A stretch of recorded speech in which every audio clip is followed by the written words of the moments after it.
Sticky new and order up your arm.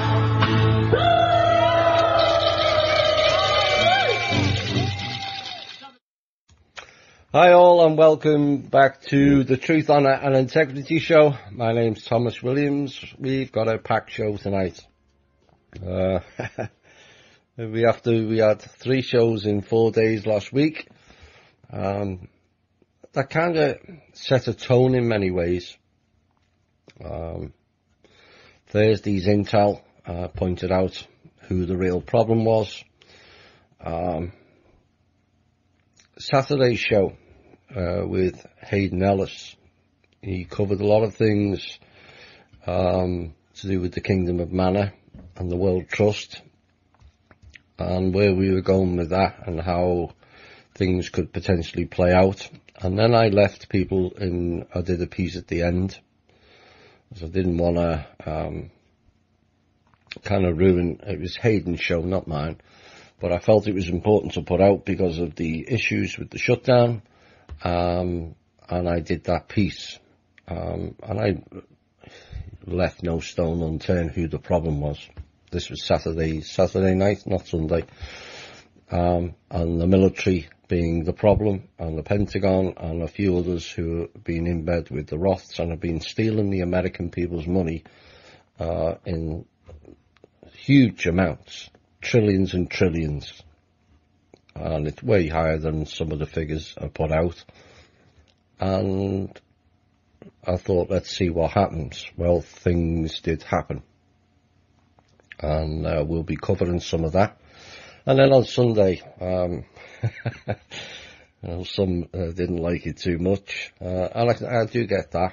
You know, why is it just Thomas that gets challenged? Well, in essence, we should all be challenged. Well, as you well know, not many want to put themselves forward, and maybe that's an indicator that not many are real, truthful, or valid.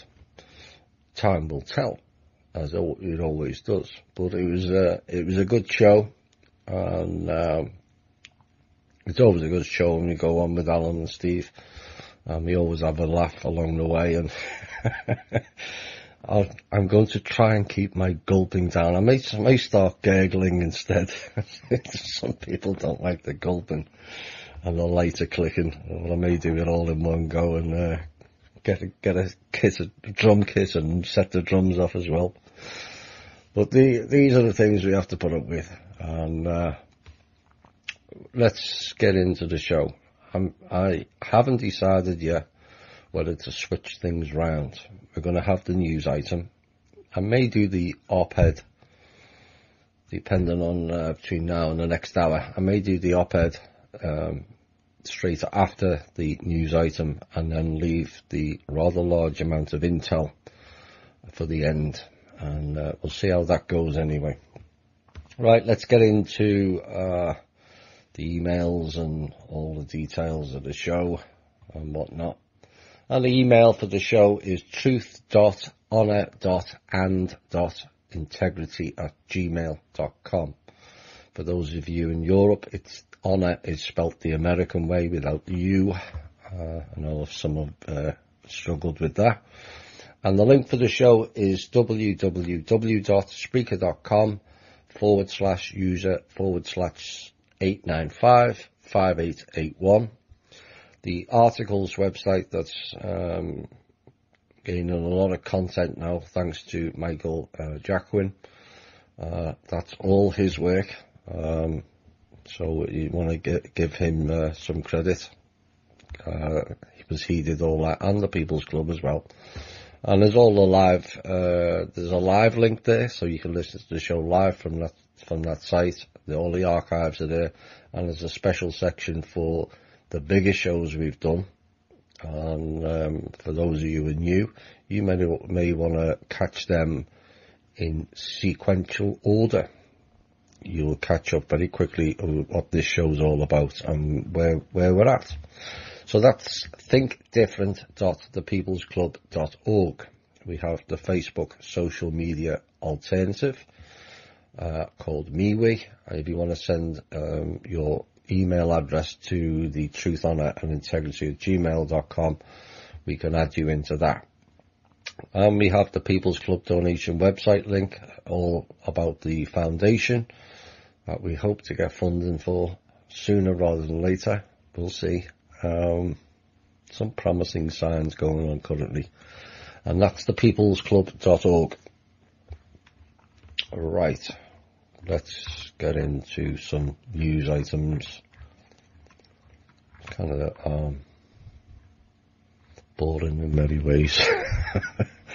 Say some, but we do have some input on it of what's going on, and we can give some insight into some of the things that's going on.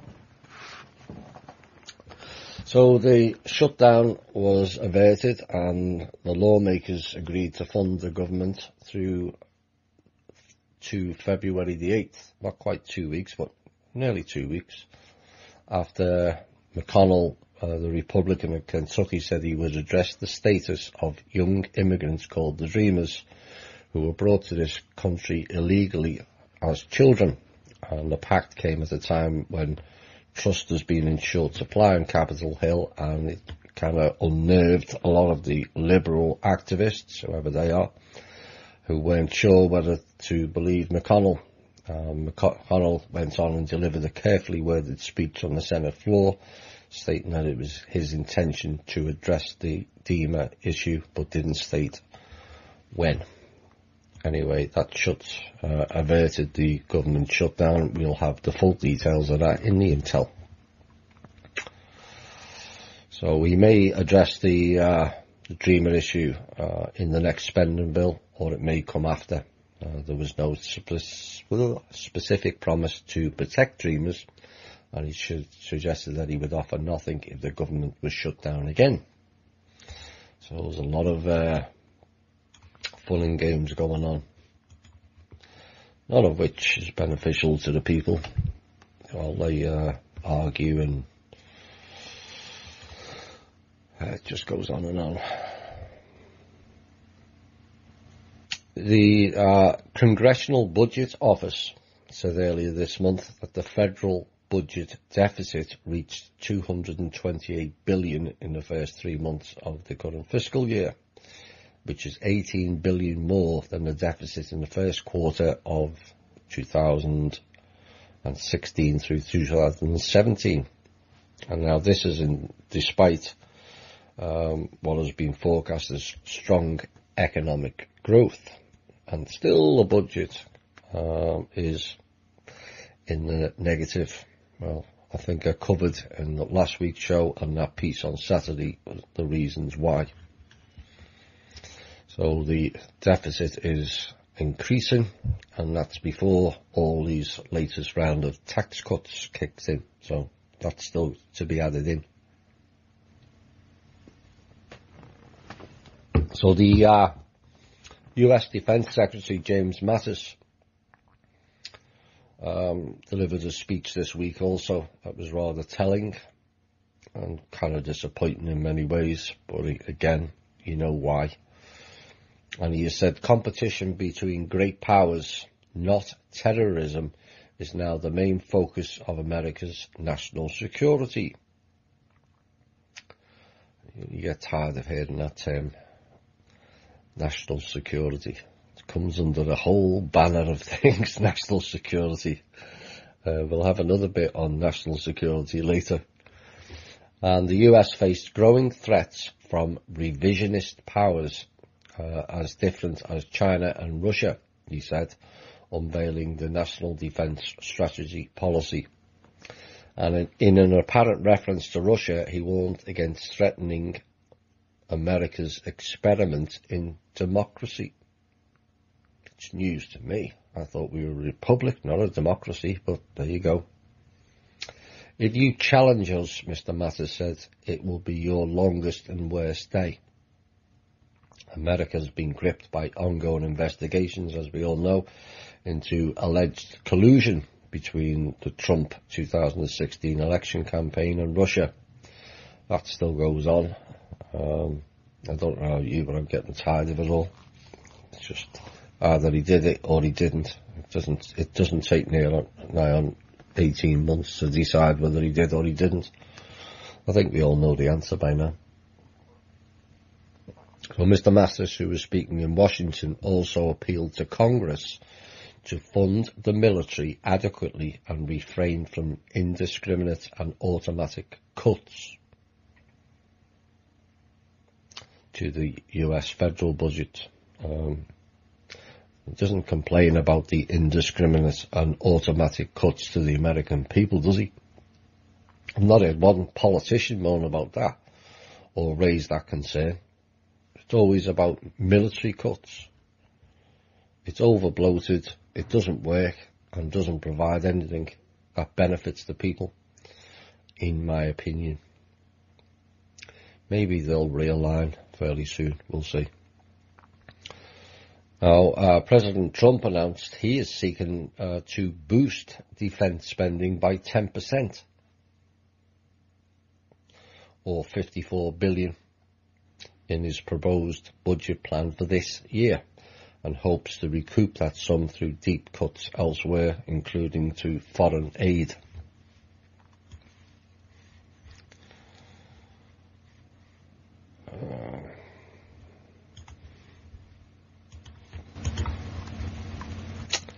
Rotterdam police. This is from Holland. You think the police powers can't get any worse, and then you read stories like this. The Rotterdam police in Holland are now targeting youths wearing outfits that appear too fancy for them to afford. Really?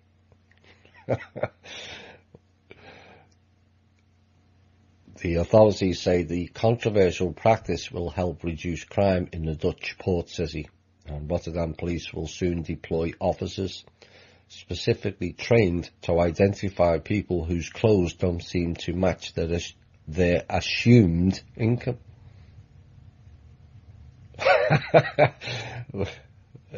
You know, have they all got chips, so they know how much you're earning? It's not taking into account it's just been Christmas, and aunts and uncles and grandparents buy all kinds of fancy clothes for people who don't have any. Or maybe they went to the Oxfam shop and bought it there. This beggars belief. And the local police say the measure will help reduce crime. No, it'll help increase targeting and help increase the public mistrust in the police. Because you're relying, to be quite honest, I'll put this aside for a minute, it's putting an awful lot of pressure on the police.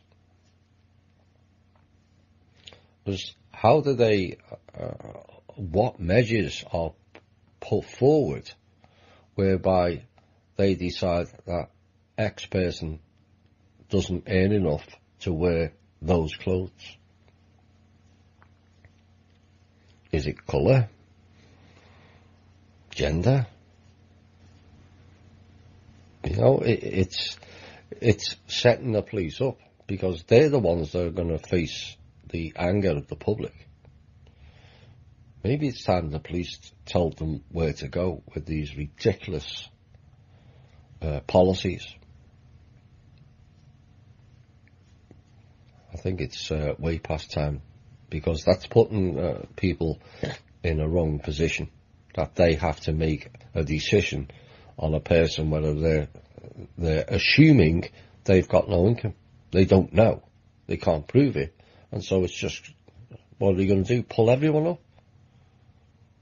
Show us your bank account? Show me how many credit cards you got? Well, we'll have to access your bank account. You can see where all this is going with these clowns. What if the guy turns around and says, well, I earn $50,000 to $100,000? Well, the police going to say, prove it. It's a bad plan, and the police should refuse to implement it, because it's not putting them in a good position either way. And I can see some of those incidents going wrong where violence will ensue, and no doubt a load of other people will get killed by cops. It's out of order. Now it appears that the minority groups, go figure, will be more affected by the move than the native Dutch. They are often young guests who consider themselves untouchable, according to the Rotterdam police chief Frank Pauw. We are going to undress them on the street, he stated. Nice terminology. And police will be scanning for luxury watches, which are a symbol of status for young people. And officers will also be on the lookout for expensive jackets and exclusive coats. People that police are going to target do not have any income. Again, I question, who determines that? And how are they determining it? So the question is, how do they get their clothes? We know they have clothes that are too expensive to wear with money they get, and we will be dealing with them, said Frank Pauw, the police spokesperson. You see, you can't make this stuff up, but oh dear. North Korea. Mr. Kim Jong-un is kind of in trouble because family members of a Japanese abduction victims want to take the North Korean leader to court for what they say are human rights abuses. The relatives are heading to The Hague this week to ask the International Criminal Court to launch a case against the North Korean leader for failing to provide information on the whereabouts of their loved ones. And while they're at The Hague, they will hand over a petition demanding an investigation into the abductions of more than 100 Japanese. And the relatives say Kim Jong-un knows where a number of their family members are and whether they are alive or not. And if they are alive, that their freedom is being severely restricted, according to the Japanese news. Now, the majority of these disappeared ones were in the 1970s. Some of you have, we mentioned this last month, I think, about the Canadian billionaire and his wife that died in an alleged murder-suicide. But now it appears our suspicions have been confirmed, and a private investigation has reached a different conclusion, that Barry and Honey Sherman were allegedly killed in a double homicide. Mr. Sherman, 75, and a CEO of a generic drug company called Apotex, and his philanthropic wife, Honey Sherman, were found dead in their home in North Toronto last month.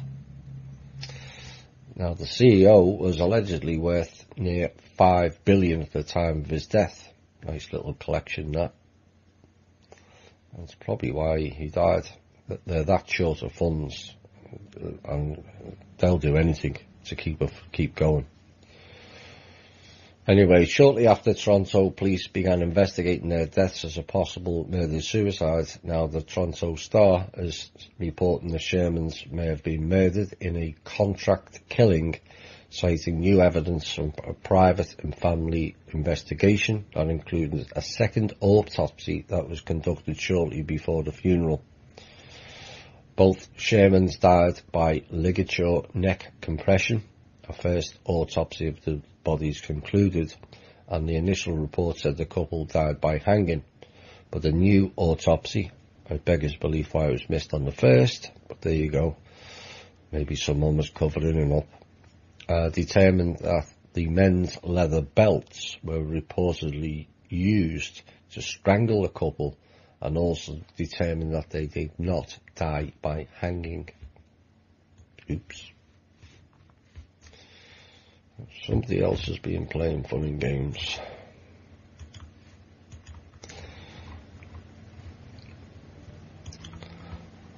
A lot of issues and entities in that particular city, I might add, to point out.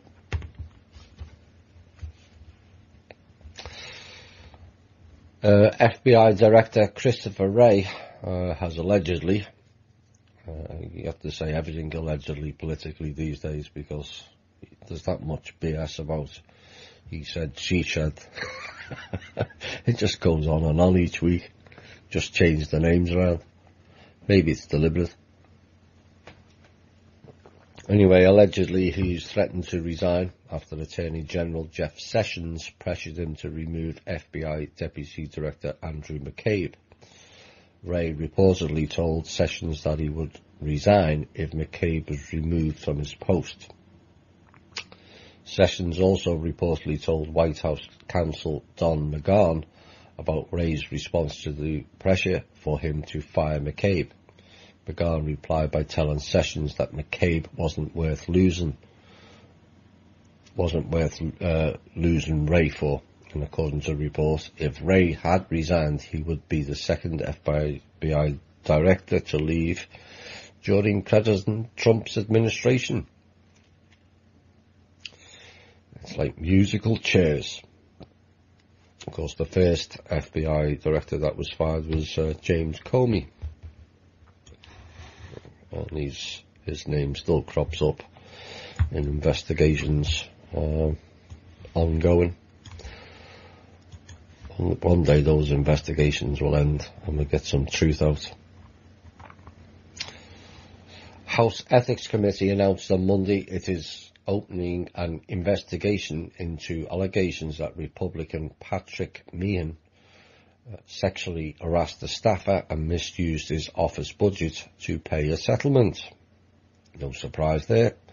And the investigation comes after the New York Times reported over the weekend that Meehan used thousands of taxpayer dollars to settle a complaint after a former female staffer accused him of making unwanted romantic advances. The Speaker of the House, Paul Ryan, was following the story's publication, urged Meehan to repay the full cost of the settlement and moved to strip Meehan of his position on the House Ethics Committee. That's a laugh in itself. Someone on the Ethics Committee not acting too well. Again, it's not a surprise, is it? The Ethics Committee member acting unethically. Go figure. Vaccine pushers are now resorting to extreme threats of violence and mass shootings to try to silence vaccine truth researchers, authors and lecturers. This was a report this week. In the last 48 hours, Dr. Susan Humphries, who is the creator of the Honesty versus Policy presentation and author of Dissolving Illusions, which I'm told expertly dismantles the primary myths of the pseudoscience vaccine industry. And she received a shockingly detailed death threat that promises a suicide mission, in inverted commas, a mass shooting at a public autism event. So the Dr. Suzanne Humphries is going around the country, as I understand it, exposing the links of vaccines with autism, and there's a number of these public events, and the vaccine people are threatening to do a mass shooting at them. It's time those people were shut down. In fact, there's a time a lot of people were shut down. It's beyond time. Now, this was announced today. Special Counsel Robert Mueller seems to be zeroing in on the question of whether Donald Trump obstructed justice. Apparently there's now 3 counts of obstructed justice. Whether it's proven or it's more of the BS remains to be seen, like everything else these days. But not all experts agree that the public evidence alone is enough to make a clear or strong case. It doesn't seem to matter in the White House and the departments of justice and the agencies just say and do what they bloody only like and just carry on. Till we get a proper oversight of all these people, people-based oversight, this circus-style behaviour continues. This is not yet the type of case we'd ordinarily see an obstruction of justice indictment come out of, said Laurie Levinson, a former prosecutor and law professor at Loyola. And Levinson emphasises that we don't know the full extent of what Mueller might have on Trump, and if we limit ourselves to what is publicly known, though, she said, it's troubling conduct that warrants an investigation. And Schumer, who allegedly shut down the government this week, also got involved. Yes, Schumer was responsible for shutting down the government, according to Anna von Reitz, to cancel Trump's continuation of service. It was a year and a day. That then enforces all the executive orders of the previous year, according to Anna. I haven't had time to clarify whether that statement is correct or not, but you have to have a year and a day. And with the government shutting down, that was stopped, and that was done by Schumer. And now we've got Schumer and Mr. Mueller trying to go after Donald Trump on trumped-up charges, obstructed justice. Perhaps those two names, Mueller and Schumer, are indicative.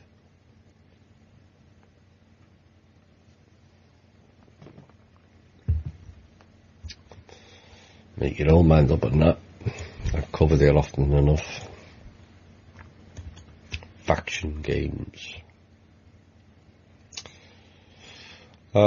Assistant Attorney General Stephen Boyd has told the House Intelligence Committee Chairman, Republican Devin Nunes, in a letter Wednesday, that releasing a memo prepared by the committee's staff alleging abuses at the Departments of Justice and FBI would be extraordinarily reckless. Really?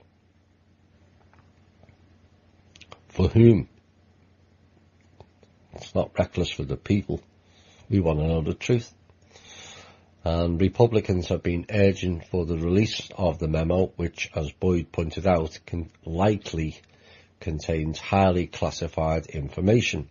In a letter obtained by CBS, Boyd highlights how crucial it is that the committee does not release the memo to the public for reasons of, wait for it, national security.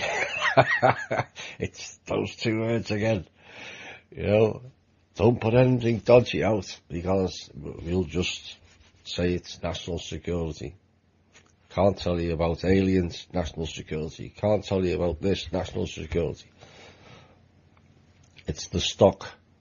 Those two words are the stock blocker on everything in this country. Audit the Fed, national security. Audit the military, national security. What went on in Benghazi? Can't say, national security. I could reel them off for another hour. What about the people's security? That we've got good people operating for and on behalf of the people like they're supposed to be doing, you know, like we pay them to do that. Instead of putting up this BS national security on anything that exposes anything or anyone. Like I said, we need a People's Committee, Oversight Committee, investigating the whole lot. Not just allow them to investigate themselves. It's a bit like the police investigating police abuse. Like you get any truth out of that. We need an outside team to go through the whole lot, in my opinion. Then we can start afresh and with transparency. Because far too much in this country has come under the banner of national security, which involves crimes against the people. be it knowledge, finance, wars, you name it, all prevented and blocked because of national security. Well, the memo describes the FBI's supposed abuses of the Foreign Intelligence Service Act, FISA. We believe it would be extraordinarily reckless for the committee to disclose such information publicly without giving the department and the FBI the opportunity to review the memorandum and advise the committee of the risk of harm to national security. There goes that word again. So, the memo is exposing the Department of Justice and the FBI. And this clown, what's his name again? Attorney General Stephen Boyd is advising people to give the memo to the Department of Justice and the FBI who are being investigated and allow them to decide whether it should be put out because of national security. These people should all be on a short bus. I'm sorry. And so they're asking that the FBI and the Department of Justice reviews the memorandum first, in case there's harm to national security and to ongoing investigations that could come from public release. Mr. Boyd wrote, "Indeed, we do not understand why the committee would possibly seek to disclose classified and law enforcement sensitive information without first consulting with the relevant members of the intelligence community." Really.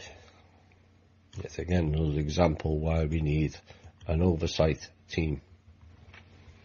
Right, we're going to have a music break. That's the end of the news. I think I'm going to go into the op-ed pieces and leave the intel till last tonight. Let's change it up a bit. Fresh. Hi all and welcome back. That last one was for those of you listening to An Evening with Thomas series. Zoozander, that was his song. Update your operating system, indeed.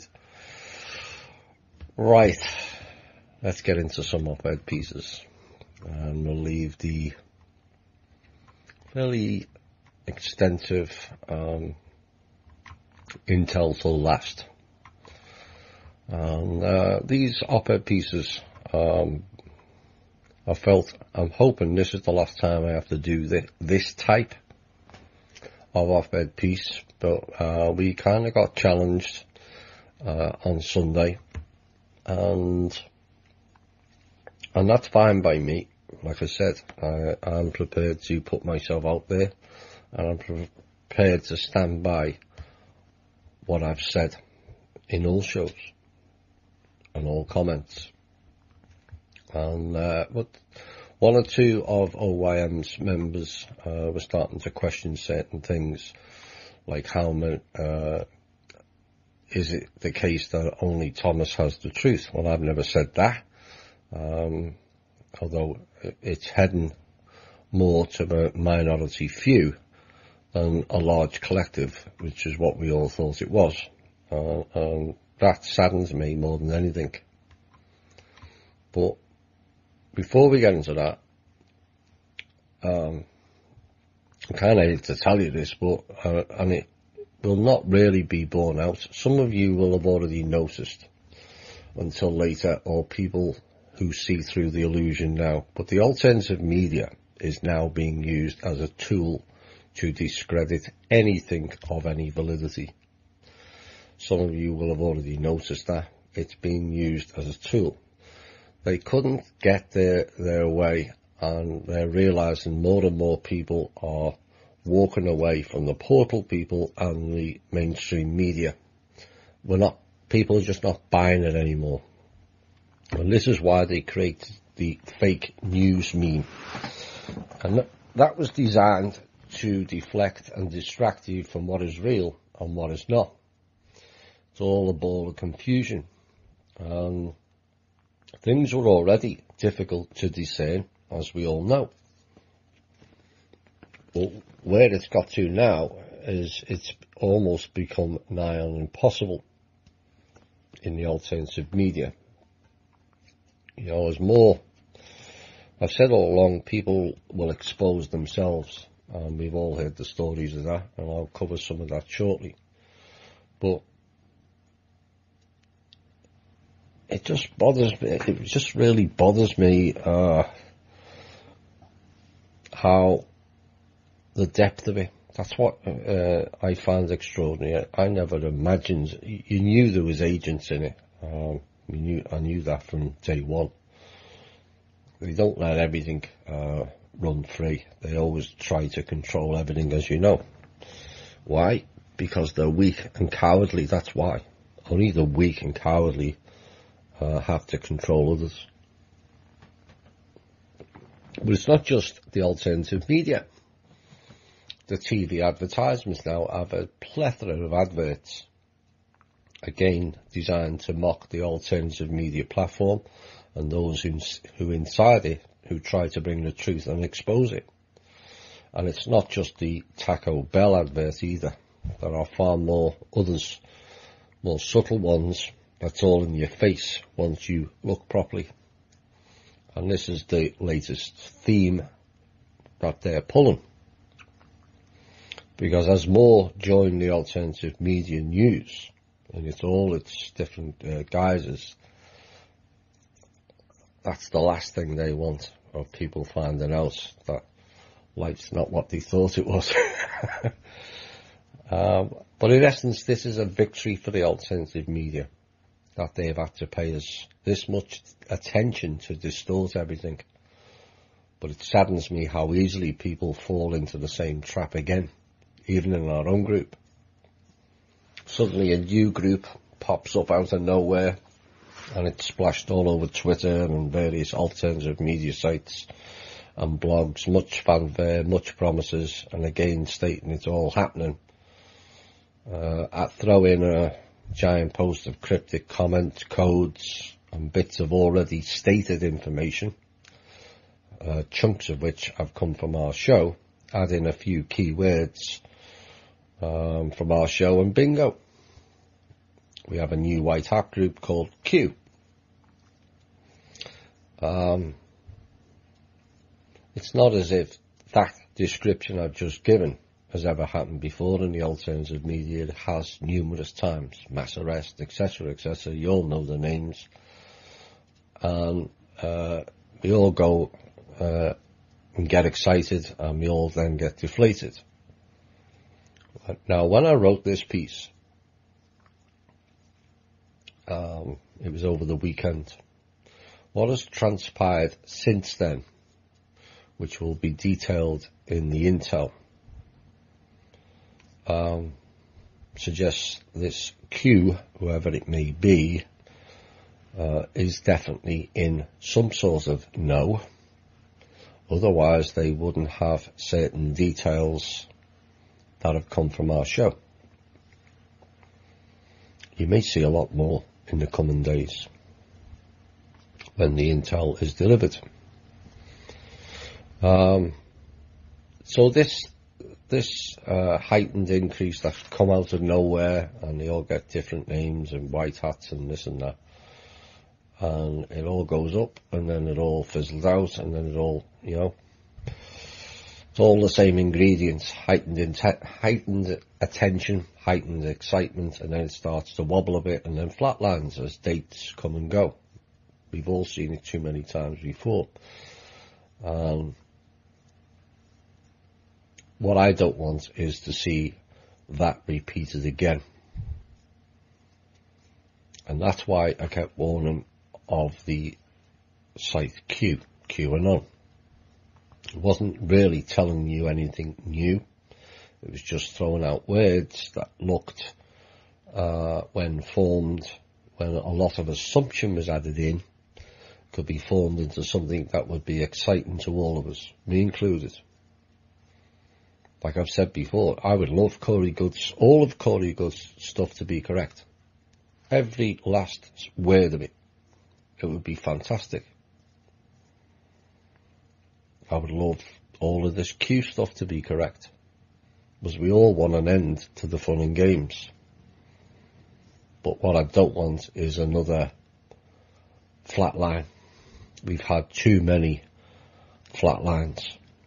And it's happening this week, next week, 2 weeks, and on it goes. And that's why I advised caution. The last couple of days has seen a change in the Q narrative. I suggest that will continue. We'll see. But we're all tired of full-on distraction ploys from what was really going on. And the reality is, no real self-respected group would tell the world what they're doing in real time in these situations. You know, war, and we are in a war, in case people forget that, requires stealth and not to be splashed all over the internet for all to see and for the clowns to counteract. It's irresponsible. You know, one of the questions I was asked on Sunday, why were you selected? Because I'm responsible with the information. One of the reasons. Too many are looking to be the internet superstar and looking for likes and thousands of listeners spouting bullshit or copying opinion. None of it's based in hardcore facts, and this is the problem. So, outing certain things in a certain way in a war situation just doesn't happen that way unless you're 2 sandwiches short of a picnic, which kind of fits in with the clowns, really. Maybe it was them all along, who knows, time will tell. But I know many of you are struggling. Life's no bed of roses in this household either. We've just had a horrendous day, but life goes on. And this show is built around providing you, even without the intel, an insight of where you yourself can make and be the change. You know, the intel is a small portion of this show, apart from the occasional weeks where it's kind of voluminous, and this will be one of them. And our intel comes from the very top end of where the real stuff is happening. We've proven this time and time again. But people are always free to choose to believe what they want to believe. And whether they choose to believe it or not, that's their choice. But like I said, much of it has been proven to be fact. Why is it used after we've put it out on so many sites around the internet with no recognition? Not that I'm after recognition per se, but that is telling in itself. Even the mainstream media have ran a number of pieces that came from our show, both TV and newspapers. Well, like I said, we did the show with OYM, and it was kind of a challenge. And I welcomed it. But what people have to understand is it can sometimes be a burden having intel, as others can see you as being in a more beneficial position. And sometimes envy kicks in. And I get that, but it's not helping anyone. I don't care who's putting it out personally, as long as it's truthful and things happen. And some see it as having too much of an influence on things, and they send agents to attack and distract you, which I've had them in bucket loads over the last 12, 18 months. Now, many know I rarely promote or big up myself. It's not who I am. But just maybe I was selected because A, I could handle it. You'd be surprised people who are given inside intel to help them understand things better suddenly lose it. I've seen it too many times. People think it's kind of easy knowing, being in the know. It's not, trust me. You hear far more bad news than you do good news, and you're carrying that around with you all day and all night. So there's very few who could handle it. I have proven I could handle it. B, I have responsibility with it. C, I have no rogue connections or criminal activity background, much to the chagrin of some people. D, proven to be a man of and for the people. That's what I'm about. I could be trusted, which again, trust, as I've mentioned in previous shows, is in short supply. Very short supply, sadly. Why? Because people don't trust themselves, so how can they trust anybody else? And the barriers go up, so everyone becomes a source of mistrust. But the core of the issues is people don't trust themselves. And finally, F, I've done the research over a long period of time. Long before I was getting intel, I had insights. So it's not just that the show has been bigged up because of the intel people will tell you that themselves. And we all learned eventually to discern better. The show provides insight, and also I can problem solve on my feet and provide a wealth of experiences to support it. That's why they chose to select me. Eventually everyone will get the news. Now recently we've had our groups being accused of being a cult. You have to laugh.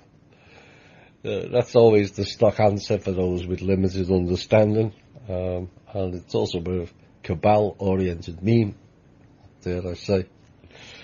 In case if you don't agree with their people or material, just label them a cult. You know? Well, they can call us whatever they like. But I have to say it's the strangest cult I've ever led or been involved in. As the leader doesn't have multiple wives or girlfriends, doesn't demand sex from his listeners, as in some cults, doesn't charge for the shows, documents, material, or ask for any compensation for the many who's helped privately overcome a range of issues. All been done free of charge. It's the strangest cult ever. Perhaps I've gone wrong somewhere, who knows.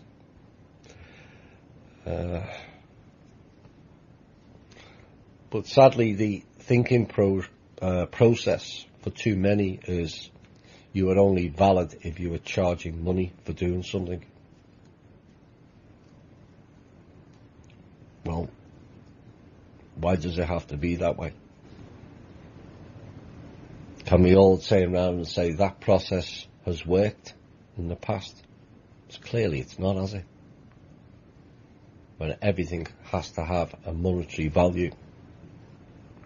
How about doing things out of the kindness of your heart? Does everything have to be money oriented? No. Now, one of the things that came up in that show is some people don't like that I've outed or dissed certain alternative media, and yet many still ask my opinion on this one or that one.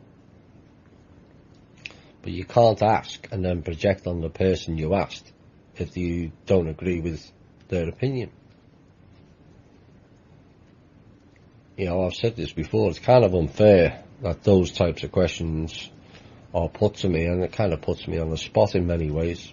And the problem, like I said earlier, it comes down to a lack of self-trust, in essence. Because if you're asking those questions whether X, Y, or Z is right, good, or honest, it means you, the person who asked the question, don't trust that individual or group. And you're basically asking me to confirm your doubts. Now, sometimes I can add insight into certain things, but ultimately you yourself believe there's an element of doubt, and like I said, just wish for me to confirm what you already suspect. You know, a lot of this show is about self-empowerment and working on yourself, the shadow side, doing your inner work. What is the truth? Well, if you do your inner work and operate out of the mind and into the heart, you'll find all the truths you ever needed. And one of the questions on OYM was kind of shortened, but it suggested that I had dissed Cobra, which is not exactly true. I suggested he was not the same person I spoke to 3 times. That's not dissing the man. That's stating what I feel, there's something not right. You know, in essence, Cobra, as we know him or knew him, depending on where you stand on it, dissed himself, not me. And perhaps a recap of the things Cobra stated on his shows and blogs, where he stated that there was no blue avians, there was also no sphere beings. He then stated that Corey's whole story was based on an old book, which was later partially confirmed. And he also stated his sources and contacts says there was no evidence of Corey attending meetings with underground beings on Mars or the Kuiper Belt.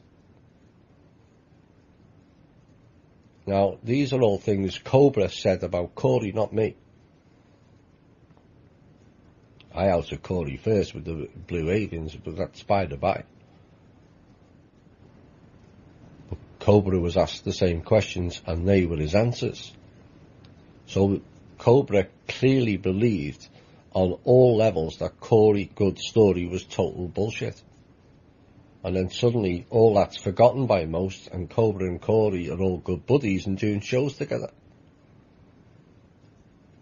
Now, unlike many, I have a long memory, and I'm not prone to 4-year loop stories.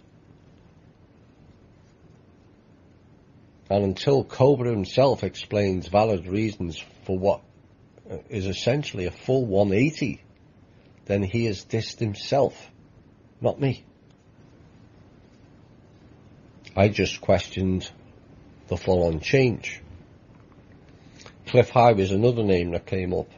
Now, many were trashing Cliff 4 years ago. Now, all of a sudden, people are defending him. Personally, I have no issue with Cliff High. None. I have issues with the data. And here's why. To me, his info is kind of take it or leave it. It has no impact in real terms. His info is clever, as he is based in what is largely, it's based on web traffic in general, and certain things crop up after the info is run through a database, which is possibly an AI, but I can't confirm that, and it will spit out words or sentences that are current. And from there, Cliff makes it into a narrative. Now, much of it, for those of you who listen, is projection, bits of prophecy, and some wild guesses. Because he's not formulating the data. The data formulates itself.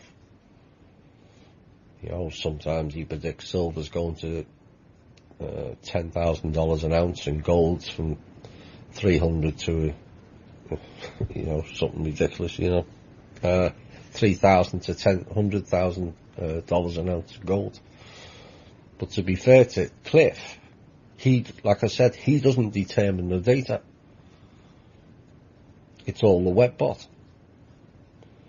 Now, he did one show, which I think was with Randy Morgans, where he said his whole WebBot data set was off because Corey Good and the Blue Chicken Group was skewing the data.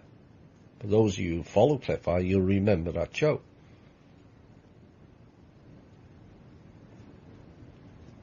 So the question now is, what if this guy Q is not valid?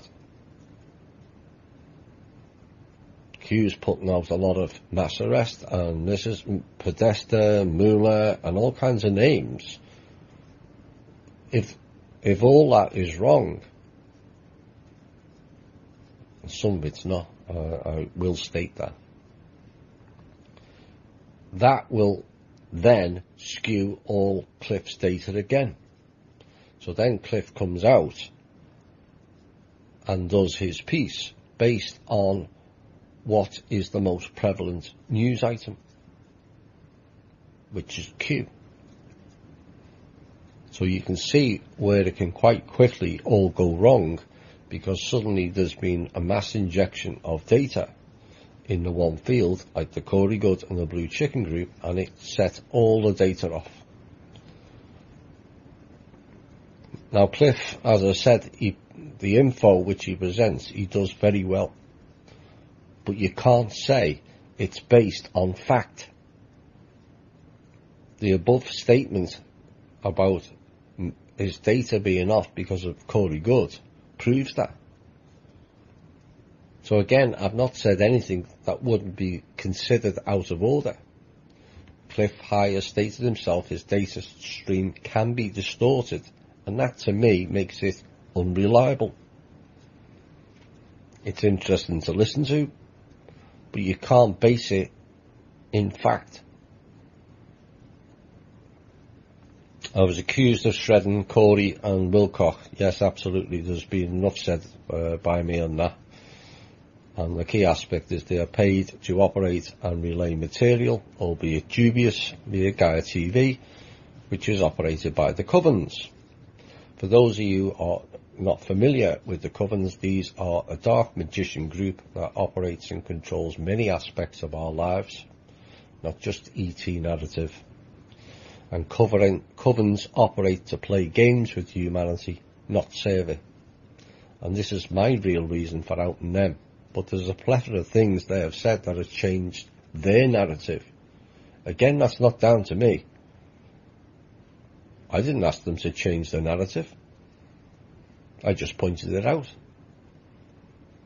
Corey has stated he is part of an FBI program where he reports back to them.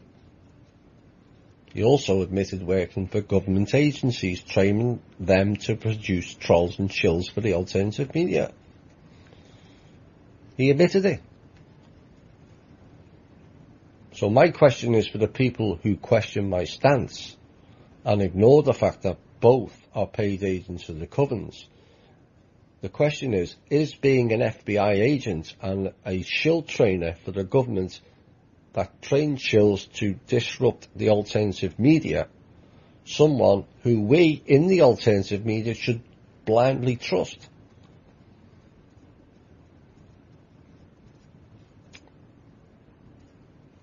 That's not a statement, that's a question.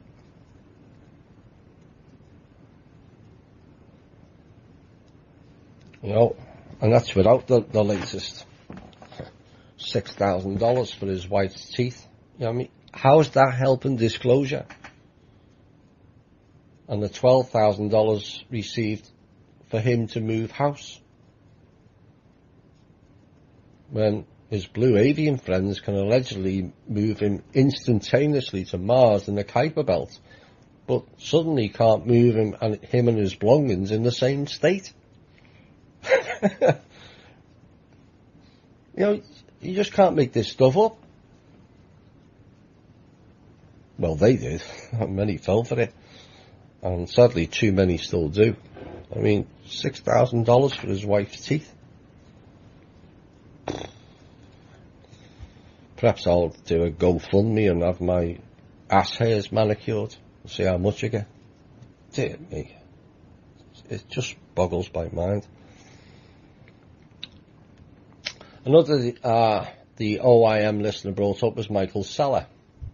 Again, no relevant background, but again, he's put up as a trusted source. For those of you unfamiliar with Mr. Saller, who's part of the Blue Chicken Group, Mr. Saller came on board back in 2003 with Alfred Weber, who I might add worked in the Jimmy Carter administration as a politician and is also a DC bar lawyer. Again, with Alfred, should we automatically trust him with that background?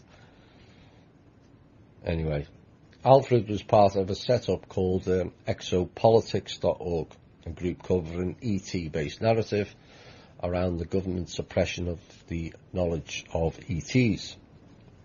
Now, Alfred stated directly to Michael Saller that a whole heap of his information that Mr. Saller was putting out was flawed, and Alfred had the proof of such, particularly the Mars information. And Alfred also exposed Mr. Saller and his wife, not me, and basically they were running a commercial enterprise based largely on material Alfred had shared with them, and then they stole Alfred's material and threw him out of the group to stop Alfred from exposing them. Saller and his wife, who were both part of an occult ritual and ceremony groups, confirmed, by the way, used Alfred, and then when commercial aspect was up and running, discarded them, and this goes back to 2003 through 2011. So again, now Mr. Saller is involved with another commercial enterprise around the Gaia TV. Again, should we really be trusting Michael Saller with that background? Again, that's a question, it's not a statement. Jordan say that. Questioning by me, why? Is because he's connected with Wilcock and Corey Good to Gaia and the Covens. Again, another person who came out of nowhere and suddenly has vast major numbers watching his shows. And there's people like Randy Morgans, who's been around a while and done a vast array of shows, and wonders where all Jordan's followers come from. It doesn't make sense. Now, his first interview Jordan did was with Robert David Steele, which I personally and others I've since agreed with, found indicative. Robert David Steele, as he is the likely source of Jordan's information and video. Robert David Steele is not ex-CIA, but current, operating from Norway via the NATO crew who are pushing for war with Russia, all at the behest of the Rothschild goons. Personally, I hope Jordan steps out of that group if he can. He may not be allowed to, as I think he's good at what he does. He comes across very well and would potentially appeal to the more younger listeners rather than old gits like me. I hope he steps out, because he will appeal to the youth. Simon Parks was another one that came up in the OIM. Again, he came in a blaze of publicity. I gave him a chance. I listened despite knowing he's part manted, a son of Anu, the Lord, Draco King. His human birth parents both worked for the CIA and MI5-6, and they are also an Illuminati family, and on top of all that, Mr. Parks was a politician. You know, again, I ask, should we in the alternative community blindly trust someone with that sort of background?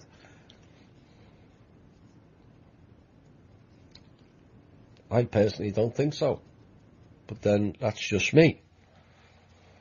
Over time, those doubts have been proven more correct than not.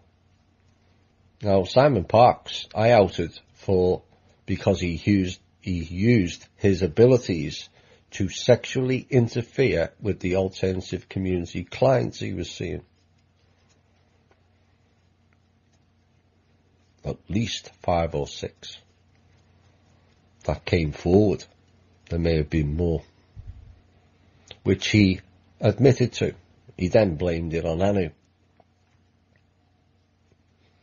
But again, I'm accused of being the one who's just going around dissing everybody. It's time people started questioning their narrative and proof of who they operate for and by, in my opinion. And not just leave it all to me. Same with Keenan. I didn't expose Keenan for spouting bullshit, although I couldn't have gone on and on about the bullshit that came out of his mouth. But for defrauding people of money and working for the Chinese elders and subsequently the Rothschilds. He defrauded Drake, and yet Drake defended him and threw me under the bus, saying I was the bad guy. And yet again, the stuff I outed on Keenan was all proven as fact over time. Now the final one, I'm going to go before we go on to other pieces. There's just one or two here. Is James Gilliland. You know, I remember James from the past talking about channeling and Pleiadian saving us, and so I never particularly listened to the guy. You know, that's just my choice, and I think by now most people realise why Drake and I banned channeling posts back in Cosmic Voice. I think you all now know where it comes from. Certainly not good ETs, put it that way. But my issue with James is he's pushing the RV. That's it. If he wants to tell us Pleiadians are saving us and he's channeled Yahweh or channeled whatever, that to me doesn't make... I'm not really interested. It's just BS and that's it. But what he's doing is he's pushing the RV, which has been exposed ad nauseum as a Rothschild's global takeover plan. And aside from the fact that the Chinese elders and dragons are either bogus and or ran by reptilians. Again, why are we listening to people pushing this stuff? Well, maybe you're not right about the reptilians. Well, what about the Red Dragon? Another one who came in a blaze of glory, then wobbled and then flatlined out. He admitted that the top of the tree of the dragon groups is reptilian. They were the ones who were controlling the World Trust. They were the ones that gave the Rothschilds 20 trillion in the 1500s. To build up the Rothschild empire. Didn't give any money to America, and yet now all of a sudden these Chinese elders, now they haven't got the accounts, suddenly decide they want to give money to America. They never give us a single cent while they had control of the World Trust. Nothing. And James Gilliland has been spoken to personally and told all this a number of times. And yet he still pushes a cabal bailout, which would, in essence, lead to an end of humanity.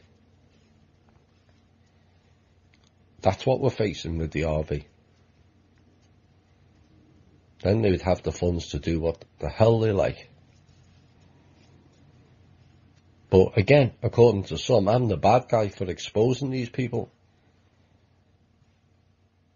But with a tiny amount of research, all the above that I've stated can be found out for yourself.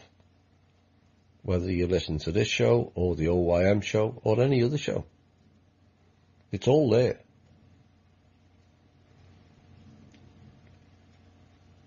And until you do it for yourself, then I politely ask is please quit dissing the people who have done the research and the investigations on it and then have relayed it to the listeners. You know, this is not like political parties and soccer rivalry of our group, our party, or our team is better than yours. At the end of the day, this is all about our freedom and our future. And I have to remind you all, we're only going to get one chance at this. And the alternative community was set up for people who think outside the box, recognise there is something radically wrong with this world, and recognise we've been fed a whole load of bullshittery all our lives. And we've wished to seek out knowledge, truth and solutions to go forward in a better way. And the above people, to varying degrees, are muddying the waters and stealing off people in the community.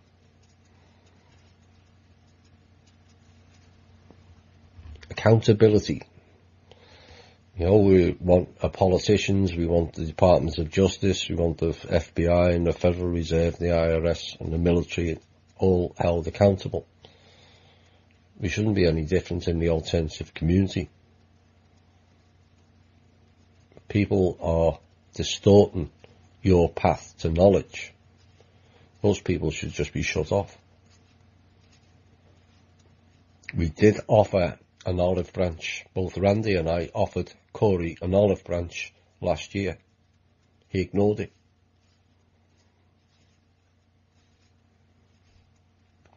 It's not a surprise to us, because we knew right from the off, both of us. We knew the Corey story before he went big. Now, the reality is, like I said, I don't really like outing people, but I will not stand by and watch frauds destroy the freedom movement. Like I've said, I can ignore most of the bullshit. I just won't listen to it.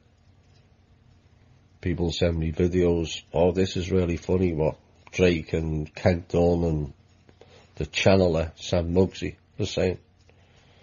It's just a waste of my energy to me. But people want to amuse themselves, fine. But it's the overarching agenda, then that is when I then turn around and say something. Like last year, we had a lot of reporting with George Webb. I listened, and then I investigated, as his narrative appeared to be slanted in favour of one faction, the Zionists. And then Mr. Webb admits, when he was questioned, that he's working with Mossad and had leanings towards Israel. Fine. You know, that's not to denigrate all of his material. What that is to point out is his material will be slanted in the favour of a certain faction. And this is a lot of what's going on in the mainstream media now. Mueller and Schumer against Trump and Kushner. It doesn't take much to work out what factions are playing against each other with that.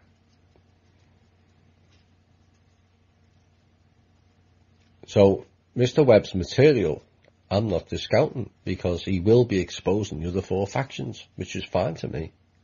He doesn't appear, other than his leanings to Israel, and or more patently the Zionists. Fine, if he's going to out people, carry on.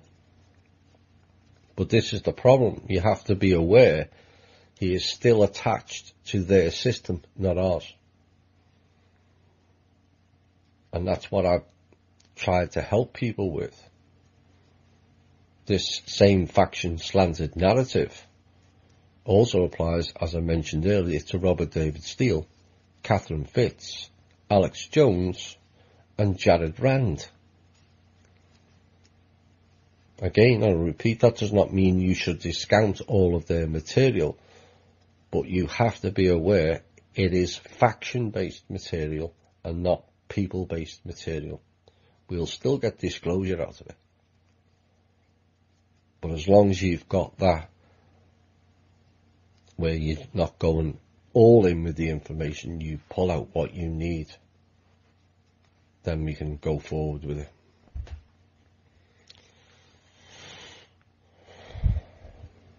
So, according to some on the internet, we're going to get a load of mass arrests, and we'll see how that unfolds. But here is something I want each listener to ponder on. If that takes place, what happens next?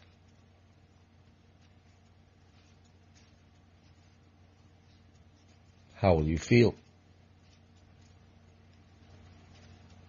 Now, if your answer is elated and justice will be served, my question is still, what happens next?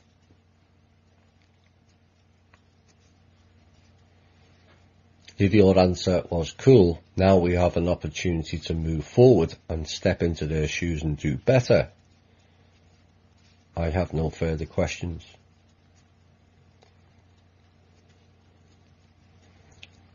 It's something to ponder on, because it is important and it will be important. Here's something to mess with your head again. We have often heard about Muslim camps on our soil in America, and Russian and Chinese camps. But isn't it funny they've never mentioned the Nazi base on our soil, don't you think? I'll let you ponder on that and I'll reply later.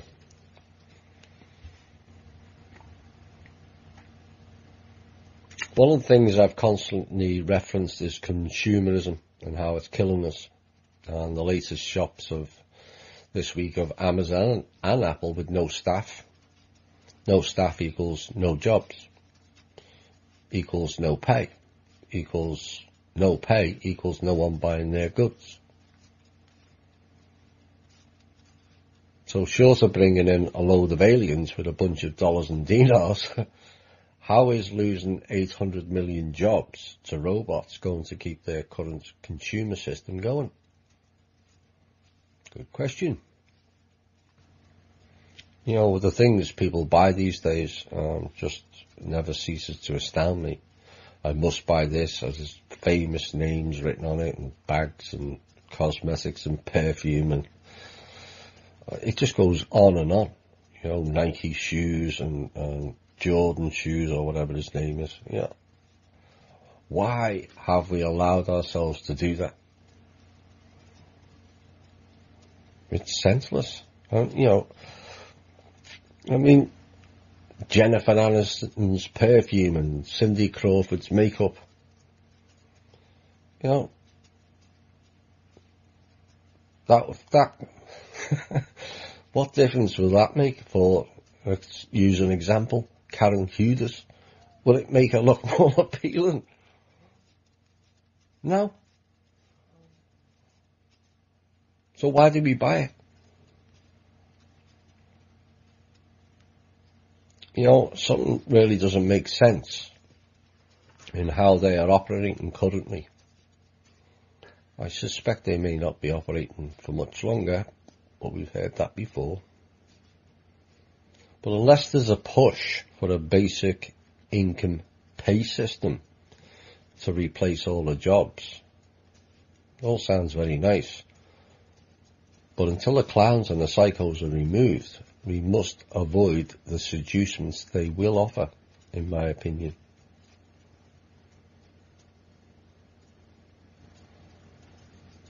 No staff, 800 million jobs going. Who's going to buy? Who's going to have anything left to buy anything with no jobs?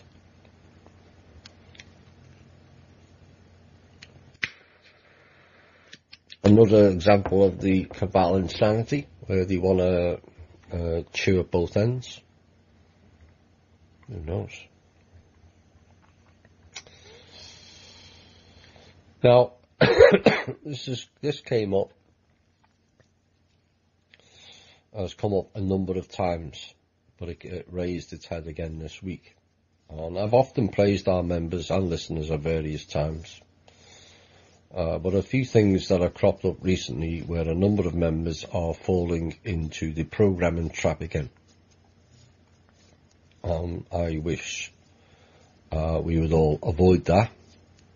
And for those like me who see patterns quickly, you learn to spot it a mile off. Like the pattern, when every financial downfall occurs, do people, not only in this country, because I've heard people in back home where I was born in the UK, they do exactly the same thing. And people suddenly start blaming the illegals and immigrants for the financial downfall. Every single time a financial troubles occur, it's blame the illegals and blame the immigrants. Where people go back to the lowest denominated thinking process. It's all the illegals' fault. Yeah, right. You know, to me, that is at best shallow thinking. At worst, it's shameful. It just is. You know, I could sit here for the next 24 hours and give you all more valid reasons for financial failure in this country and every other country before coming anywhere near illegals or immigrants. It's bad, you know, for several reasons. How about why are you overlooking the 23.5 trillion missing from the DoD money?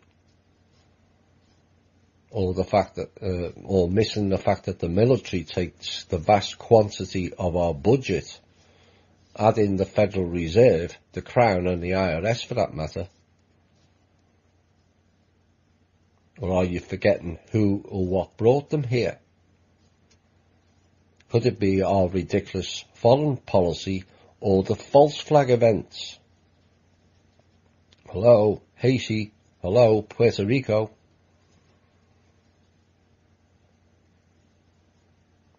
Now, one of the reasons for bringing in immigrants to a country is it increases the per head funds to that country.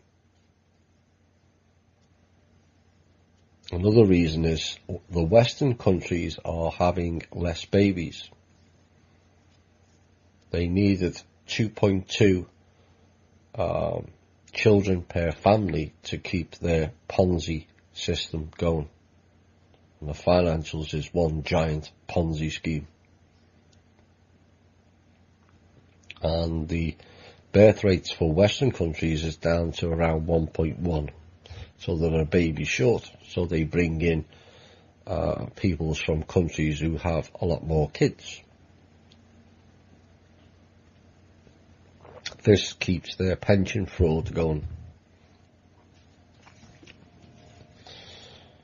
You know, another reason is the elephant is now in full view and yet you still don't see it and just blame the lowest denominator. It's the illegals' fault.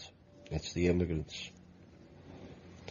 Or you are forgetting the main issue is, well, I'd like everyone to think on, and not only remember this, but word it, because it is correct.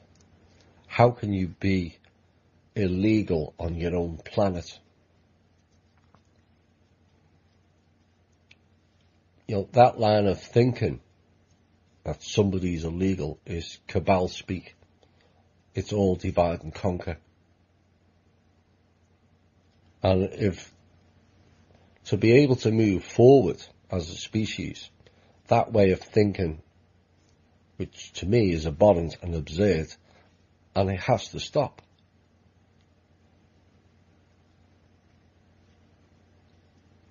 Now, the absurdity of it all is there are real illegal aliens, as in non-terrestrial aliens living here, and have been influencing things badly for humanity for a long time.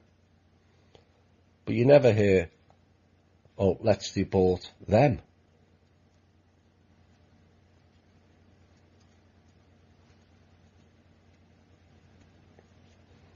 But the funny thing is most people in the alternative media would love to meet an ET and invite them into the home. And that's great.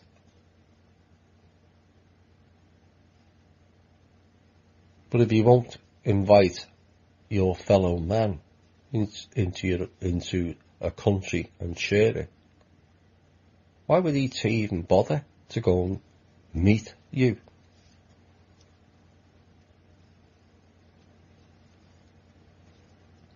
I hope we put an end to that line of thinking. It is bad.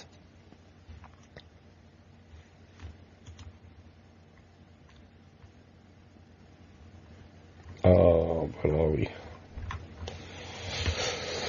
One of the worst things that has happened to not only this country, but all westernised countries, is the cabal core pirate takeover of everything, so they have fingers in all the pies and subsequently make money on every level and every transaction.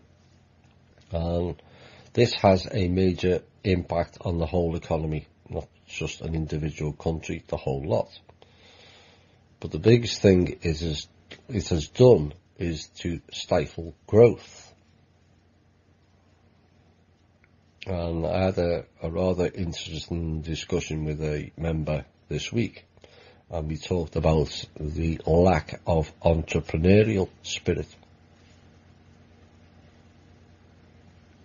It was the entrepreneurial spirit which was alive and kicking in the early growth of America that has now been crushed by the avalanche of greed merchants, patent deniers, ideas stolen, people threatened, people killed, all because they want everything. But the bizarre thing is, they can still have everything and still provide growth in ideas, technology, health improvements, water cleansers, new energy modes and models, organic farming, anti-gravitic travel, and many others that would actually benefit humanity and also the planet.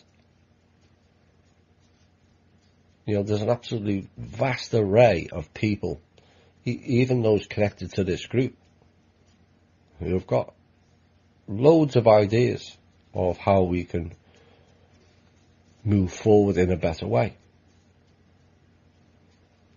to implement new ideas, new ways of living, new ways of operating, new thinking. And it's all denied because largely a relatively few old bastards are still stuck in their one-track tiny minds, with zero expansion for growth, not only for the now, but for our very future. The reality is these people have had their time and game. And whilst they may have collected resources, bits of paper, titles and control, what in real terms have they done with it?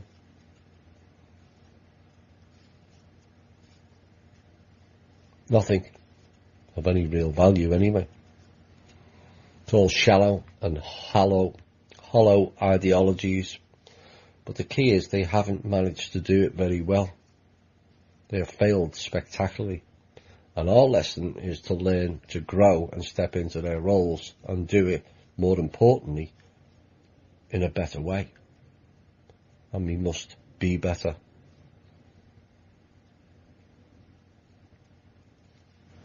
And not for the benefit of the few either, but for the benefit of the all.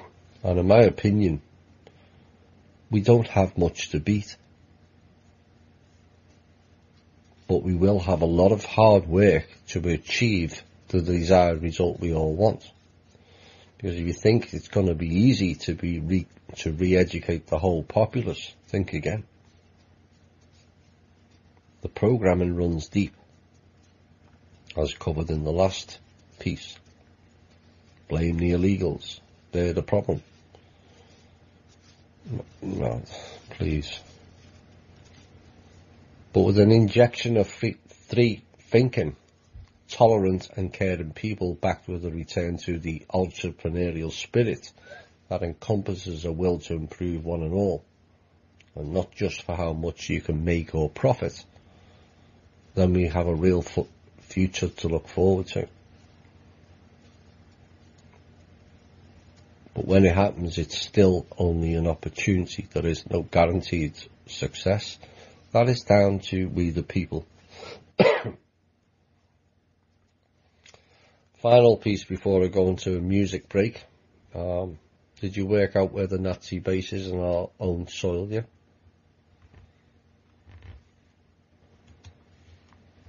You're all thinking now. That was Shinedown and How Did You Love? It's not what you believe, it's how did you love. And the previous song was Forgiveness. You know, the first thing that starts with forgiveness is forgiveness of the self. Whether you are the perpetrator of crimes or poor behaviour, or you are the receiver. And the same applies with trust. One of the questions, as I pointed out earlier, is because people haven't learned to trust themselves. And that's a shame. You know, I've done it myself for long enough. In the end, the constant messages and the intuition being proven correct time and time again, multiple times a day in some cases, you have to let it go and go with the flow. What that then means is that you're not operating from the mind. And it's not an easy process, operating from the heart. It's quite painful in many ways. Suddenly your empathy button goes to heightened levels. But that's what it takes. So you're not susceptible to, or less susceptible to, the programming. Because programming is programming the mind, not the heart. They can't do that. Only you can block it. They can't. That's why they use the mind program. That's why TV is called programming. Programming for the mind. But if you have learned to balance the mind and the heart, you recognise it as such straight away and just shut it off. But if you're operating solely from the mind with the chatter and not from the heart centre, then you're always going to struggle. So what I would love to see is everyone learning to trust themselves more. Not just believing in me, but trusting yourself. Let your own intuition, your higher self, lead you where to go, because it will not lead you astray. Once you give yourself over to that way of being, you will not be led astray. Once you hand over your power and stay in the mind centre, you're allowing others to run your life. Others' way of thinking, other ways of acting, other ways of being. It's not you, it's somebody else's program. And that's going to be the key forward. This is why we've focused heavily on the psychological side of this show since we started THI back in May of 2016. Almost 20 months old now. It's like I asked the question before, what happens next?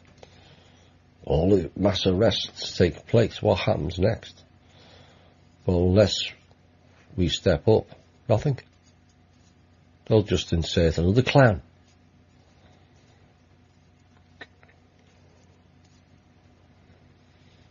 And that's where we have to be careful. So I left you hanging before the music.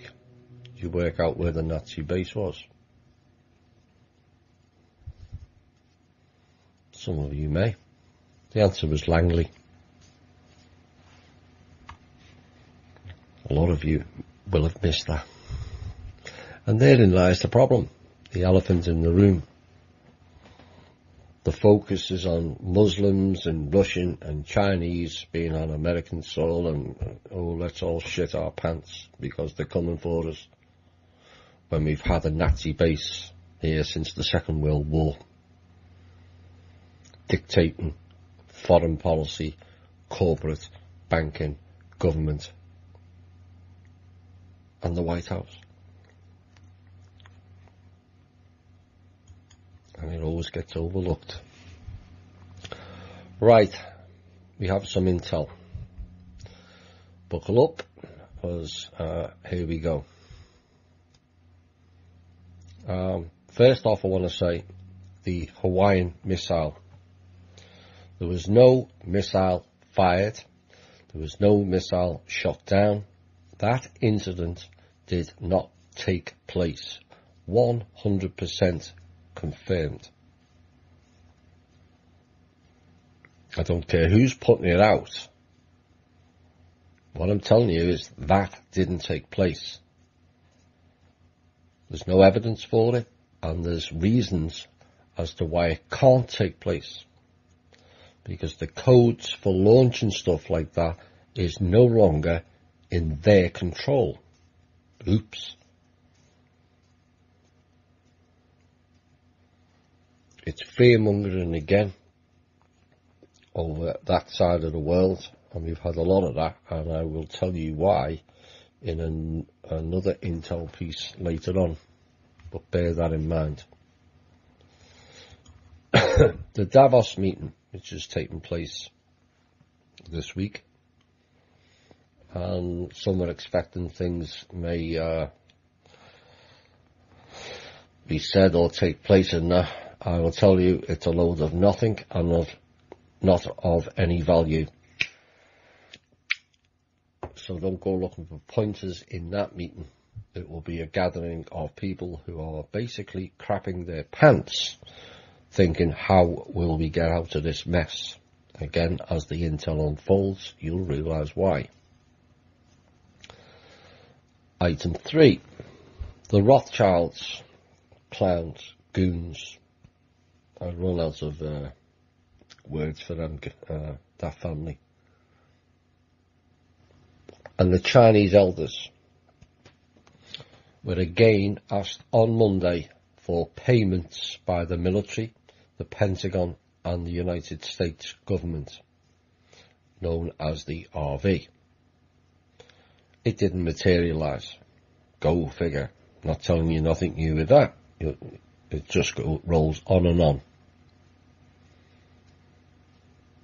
So what happened next on Monday, apart from a load of chaos and a lot of mudslinging and a lot of threats and some rather hasty and volatile meetings,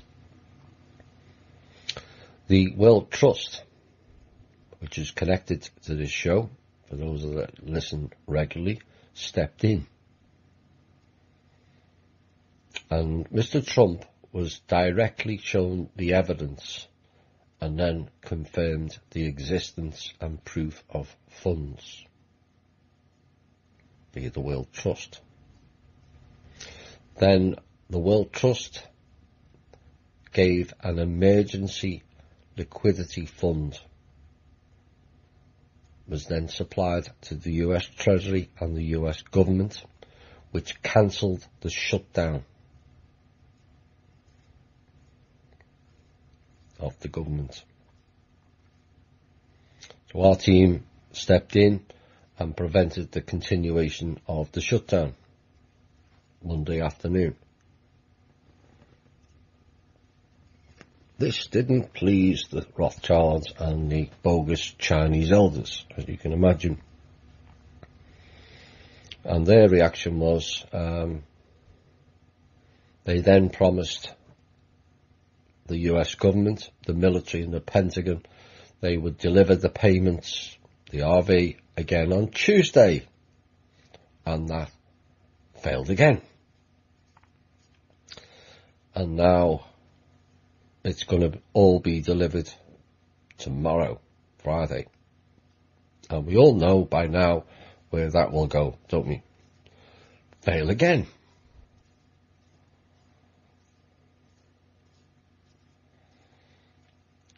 Except this time there is a stronger drive by the people supporting the RV to not support it anymore. And Monday's emergency funds rolled out. Chaos on all levels, as not only was the funds delivered as promised, but also now the whole world knows we being the World Trust, the only working live codes into the banking system. Subsequently, amid all the chaos, and was expected, in came the threats to the American government, threatening the United States of America with all kinds unless they stopped dealing with the World Trust people. And major disruptions have ensued. And a lot of very panicked and worried people right now are not dealing with things too well. Next item. Remember we put out the story, it's probably about 6-7 months ago maybe, where the American military had sold off all the military equipment to the Chinese, the elders, not the government, in return for more funds.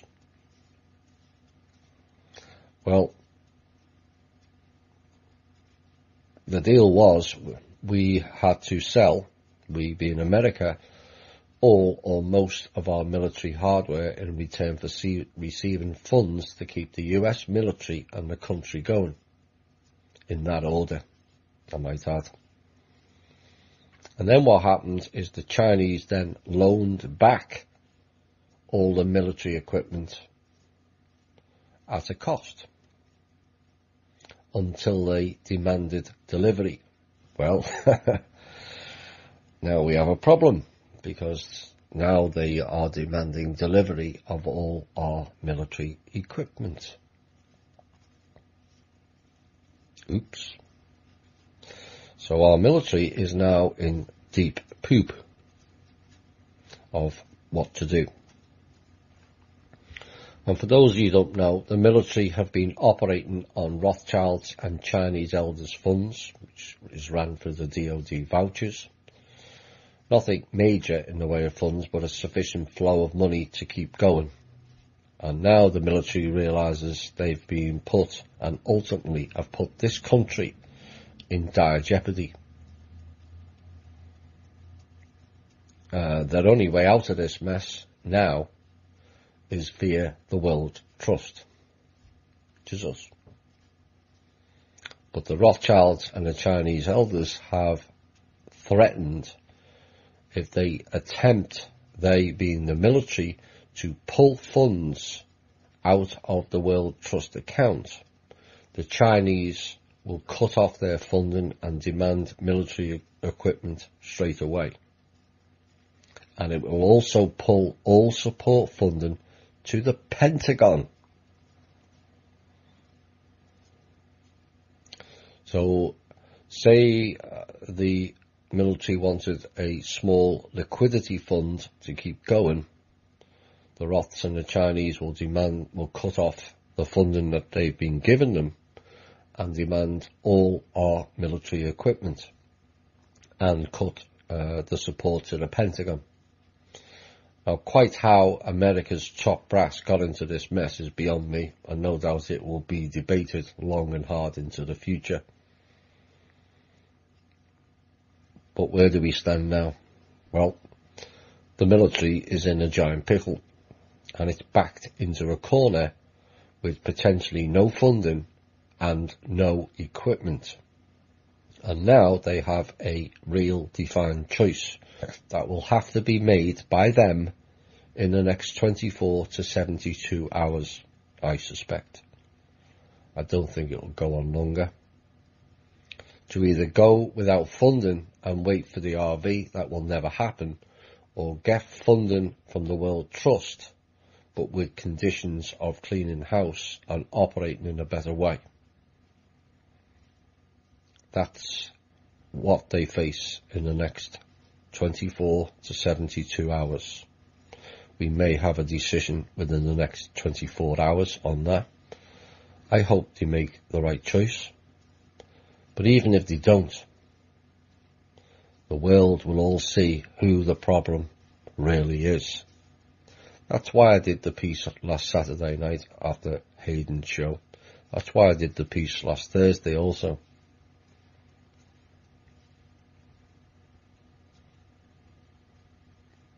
They've been the problem all along. And that's why I find it rather shallow blaming illegals.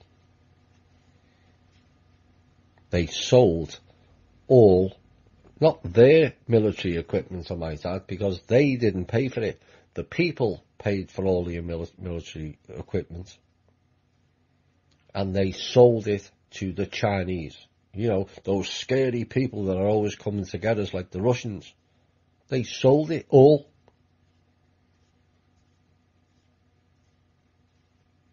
And like the 23.5 trillion that's just vanished into thin air, not one head has rolled.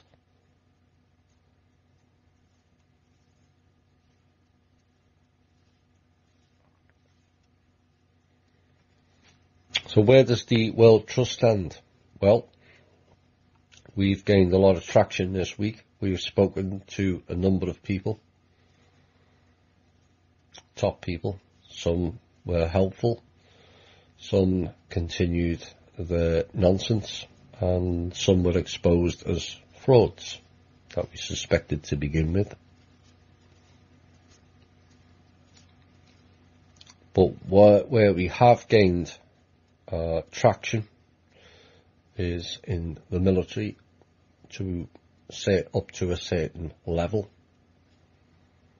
in the agencies up to a certain level, and the Pentagon to a certain level, and largely the United States government.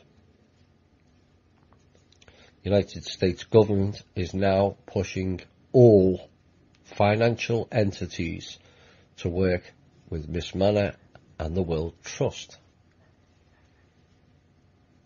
What that means is once those contracts are signed and done and dusted, the World Trust funds will be released.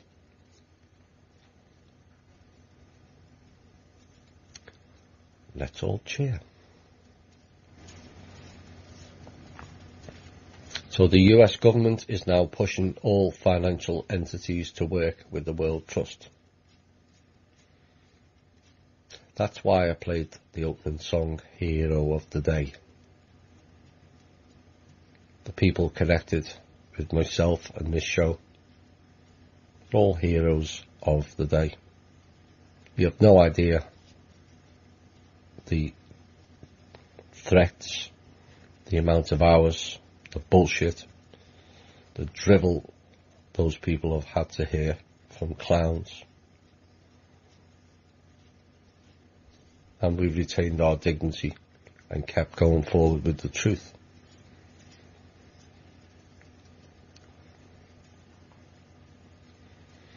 Dinar Land people are suddenly coming out of their collective stupidity trance and are now seeing the real truth also. Of not only the bullshit of the Chinese elders and the Rothschilds, but the proof of them hacking the system every time they throw out a date for the RV. So every time you see a date for the RV on the alternative media, those clowns are trying to hack the financial system and get money out of the World Trust so they can set up their RV. Every single time.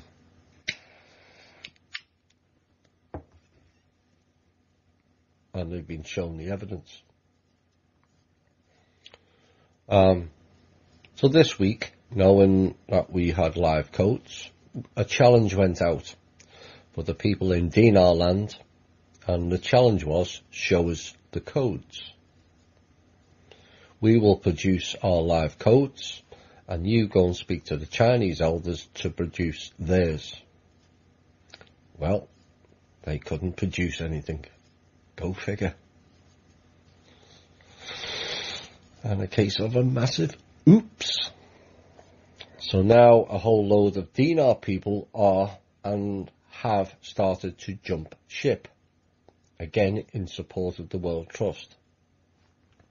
Now I don't have much sympathy with them, being quite honest, the Dinar people. They have been told repeatedly it was bullshit, year after year. Sadly, their numbers are dwindling now, and only the single-cell amoeba thinking people are left amongst them now who still believe in the Rothschilds, the Chinese elders and the RV. All else are jumping ship. So, with the in the background of all that, the Roths, being the sneaky, sly serpents they are, fired up the black screen. This is the hidden banking system that's located inside the UN building. Go figure.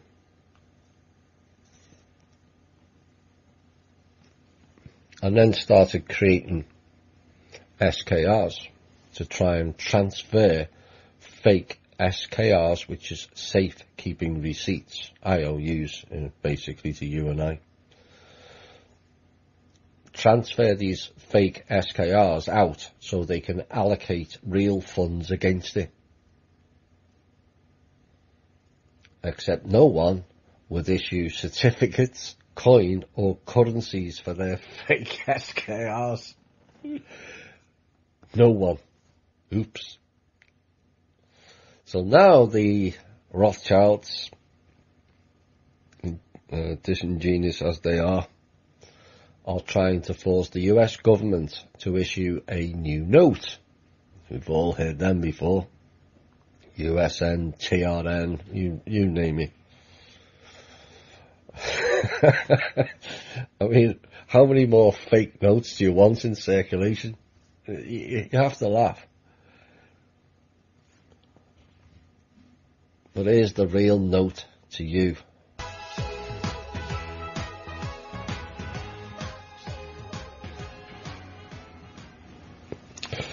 That went out to the entire Rothschild family, Chinese elders, fake dragon groups, and Dinar land people, the ones that are left anyway. So I hope you enjoyed that intel. There's more to come yet. Well, perhaps I do a quick revision on the military. The military are up Schitt's Creek. The United States military are up Schitt's Creek without a paddle. They've been getting the funding because they're in bed operating with the Rothschilds and the Chinese elders. And then they did a huge deal where they sold all the American military equipment to the Chinese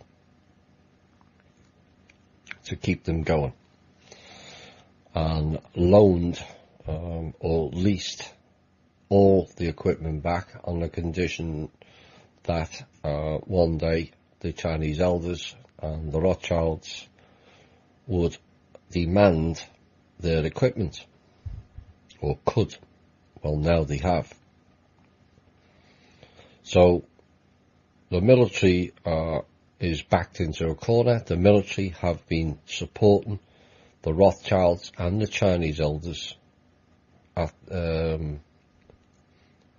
what you'd have to say against the wishes of the people of America if they knew. And the World Trust, Miss Manor and the rest of our team, provided a fund to keep or to reopen the American government.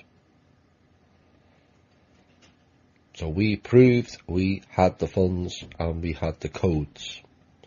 So now the military are backed into a corner. They either take some funds from the World Trust to keep them going, because their funds will not last through till February the 8th, as I understand it. The government's funds will. So they either keep taking it off the Rothschilds and the Chinese elders, or they get a temporary fund from the World Trust.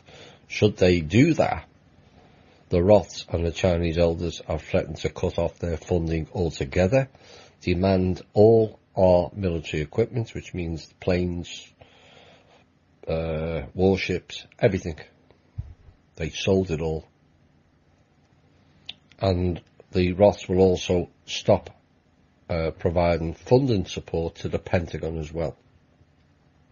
So now they have a choice of which is likely to come in the next 24 to 72 hours.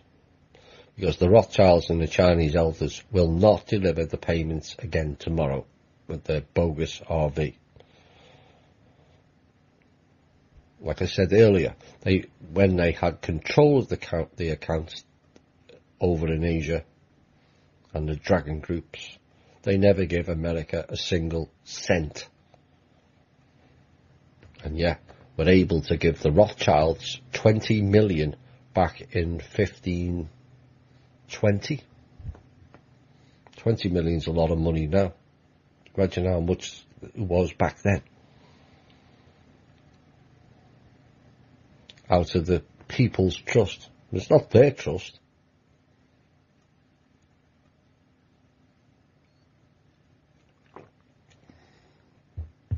So that's where the military stand. They have a real choice to make.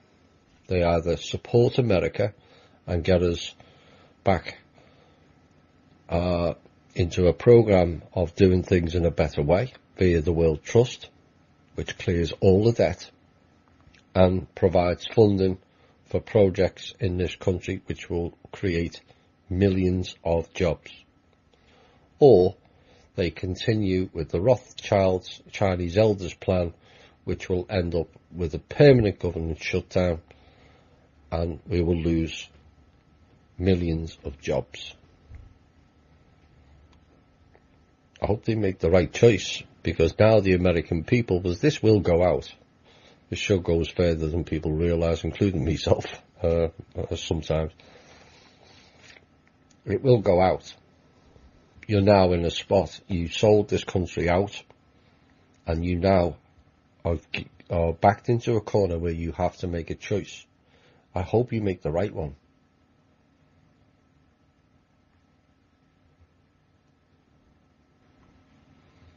People will have a long memory. Right, back to the intel. The guy who created the credit card system and its core of operation,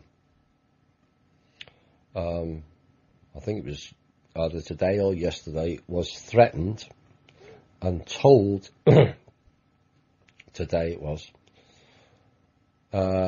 he was told and it was demanded of him to crash the whole global credit card system worldwide for tomorrow, Friday.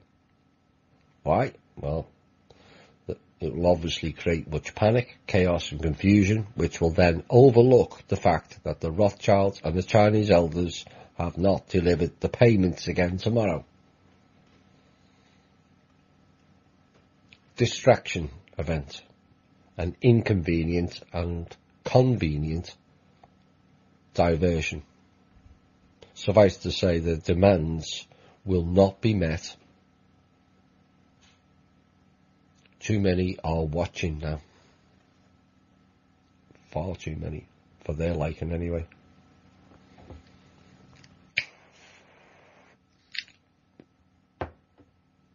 Whilst I didn't get all the details, I don't think it's important. It only creates fear. but there has been a number of major false flag events over the last few weeks, and their attempts to do so have ramped up exponentially. Again, this is a distraction tactic because they're losing, and losing badly. Everything they do now fails. And I kept saying this a long time ago, all your big plans will fail.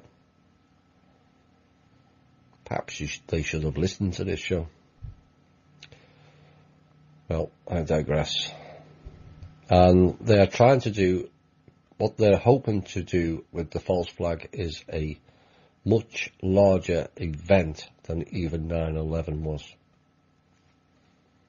But rest assured, all their attempts have failed to date. And I will tell you, we have big eyes and large ears everywhere stopping this shit. And that's 24/7. The days of that type of stuff is coming to a close. Now, ongoing as we speak, there are high-level meetings going on all over the world, currently thrashing out all kinds of details and deals, and there are flies on the wall which will be listening, and they will be smiling. Maybe not in the Rothschilds camp, but there you go. Many have noticed the increase in chemtrails. Well, what I will tell you is, yes, it has been noted, and an increase in anti-chemtrail spraying has also increased. This is to stop the virus genocide that they've been trying to do since 2015. Yes, again, it failed. Now, remember, I mentioned earlier about North Korea. Now, the North Korea issue is not solely about Kim Jong. Yet again, it's the Rothschilds spin their web of evil fun and games. It was the Rothschilds who convinced North Korea to build weapons. Why? Because they don't have any. Oops. Just as well. So, if you put two and two together, you now understand some of the rhetoric regarding North Korea. There's bits hidden in there. So, the other thing that's become an issue to the Rothschilds is they don't have the nuclear codes anymore. The entity known as M, who was one of the code holders of the nuclear codes, for people who remember the show back then, he was deleted back in 2015. No more Mr. M. The codes for any nuclear missiles are not in their hands anymore and can no longer operate them. This reconfirms today what we've been saying even as far back in the CD days, Cosmic Voice. Now, the other thing that was related today was something that I put out sometime last year, where I asked you to consider the theory, which is partially, from my point of view, based in fact, about where our heat source was coming from. And I'd stated it comes from within the planet, and I did a drawing of how it takes place, the torus, and not from the object in the sky. Some agree with it, some didn't. Or perhaps this may explain it more. So this was explained in detail to our whole team today, and we all know how the planet is tilted, and just checking there, thought it had gone off again, and that is being managed currently to move it back onto its axis without causing tsunamis and plate shifts and all the rest. Now, what was relayed today is not only is the heat source coming from the poles, but also pure source energy.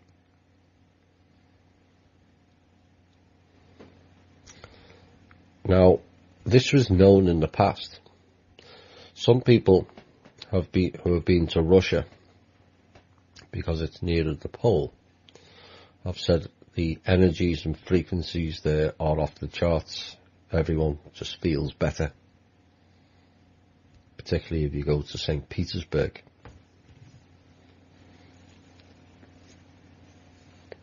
And the fact that it was pure source energy. Some people might call it the God particle, whatever you choose to call it, was known in the past many, many thousands of years ago, and was harnessed until the many repeated fun and games kicked off on this planet. Of course, we had the Atlantean Wars and bullshittery, the Draco, the Reptilian Wars, and the created floods, which all but destroyed the source energy. And it is suspected that the Atlantean War was when the planet ended up off its axis. So the source energy comes out of a torus shape out of both poles.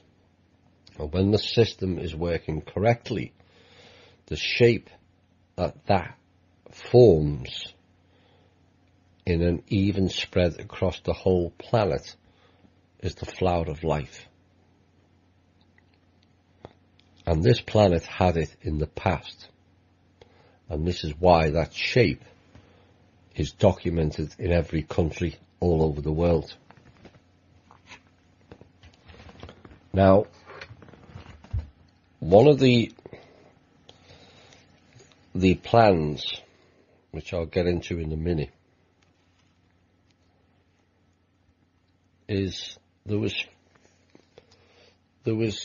7 arcs dotted all around the world, and I'm kind of speculating here because there was that much details to take down. But these arcs were placed, Ark of the Covenant being one, Ark of Gabriel, but there were 7 in total that were placed in specific points on the earth, so it provided a balanced system that contained the source energy also. It can also be weaponized, like everything else with those psychopaths. They think everything needs to be weaponized. Now, that was done after one of the catastrophes or wars on this planet. A further attempt to re-harness that energy, which again was prevented by wars or deliberate interference here, but at a separate time, was the pyramids. Again, it was about harnessing source energy through the pyramids in a specific pattern, which then created the flower of life. Now, one of the things that's being proposed that I've mentioned previously is the insertion of rods into the planet, which will not only stabilize it, put it back on its axis, but it will also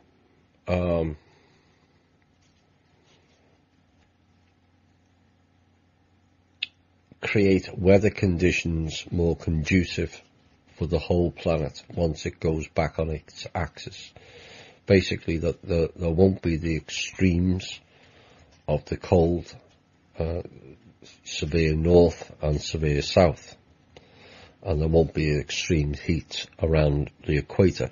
Basically, the whole planet will end up with what is classed as a Mediterranean style weather pattern.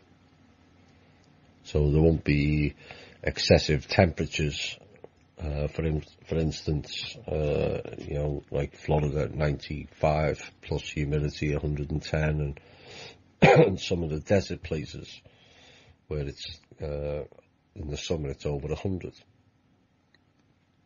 That will be lowered to 70 through 85. But the colder places, Canada, Europe, Russia, will also experience the same, because there will be the even flow, and it won't be allowed with the tilt, sending it summer, winter, summer, winter. Now, with these rods, as they're placed in specific points, starting off at the center of the earth, it then creates a system. When you put sufficient poles in, which is rumored to be 60, when you get to 64, which doubles each time because of the effects, those rods will then create the pattern of the flower of life, and it will distribute pure source energy across the whole planet. This will then not only improve human life, because we're getting source energy, the frequencies are better, our health will not deteriorate like it does now because we're in a sick system, but it will also improve the output and growth of plants, vegetation, fruit, animals, fish, all living things.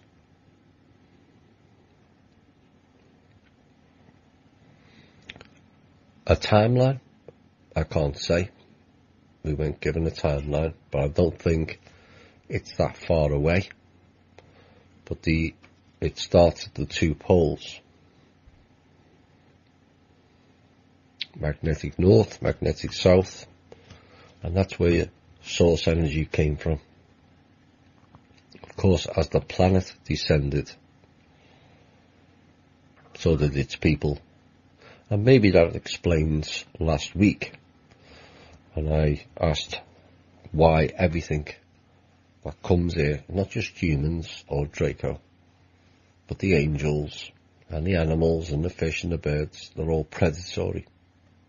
But it's a sick system. Maybe that's the real reason why. It's been cut off from the source energy. So work will be underway to correct that, and that will change everything, regardless of whether there's mass arrests or there's financial changes or whatever. With the source energy, a lot of the greed and the violence and the poor behaviour and criminality will fade away. It won't support it.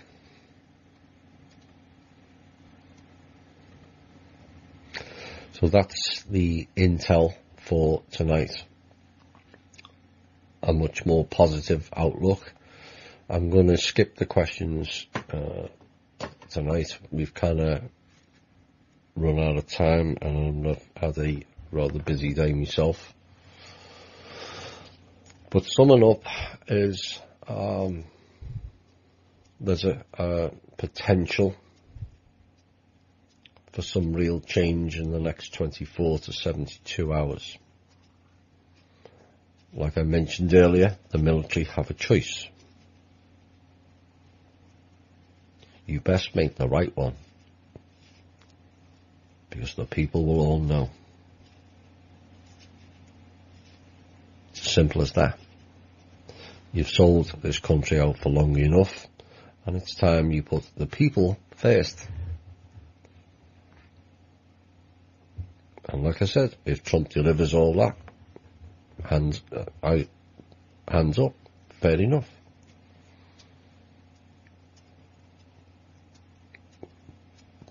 But they have to deliver, and that's the key. What Trump has now seen with his own eyes is there's no doubts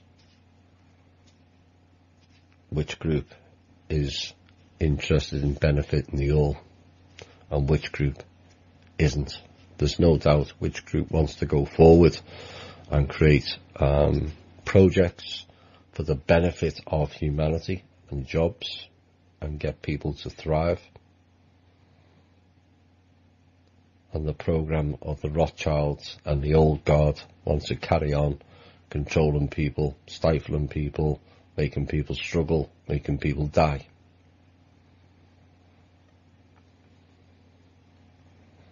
To me, it's a no-brainer.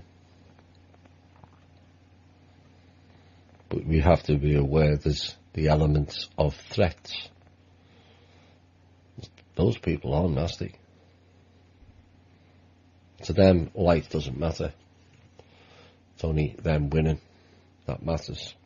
And if you happen to get in the way, then they'll stamp you into the ground, 6 foot into the ground. They don't care. They never did. And if you have any doubts, the fact that the Chinese gave them 20 million to get started in the 1500s tells you where they lie. And when I say Chinese, I want to make this quite clear. This is not the Chinese government. Nothing to do with the Chinese government. Our people, the World Trust in this manner, have delivered all the evidence of collusion, fraud, corruption, threats, not only to certain individuals but to the whole of humanity, to the Chinese government. They will act. And then we can move on to a better life, and I hope that happens sooner rather than later. I know we're all tired. Well, I don't think the full scope of what has taken place here will be realised until a much later date, what we were actually taking on, what we were working with, little resources, much threats, people selling out because they've got no nerve or no balls, or people selling out because they want a fistful of dinars that thinks they're going to make them billionaires. Yeah, right, good luck with that. It won't work. It never was going to work.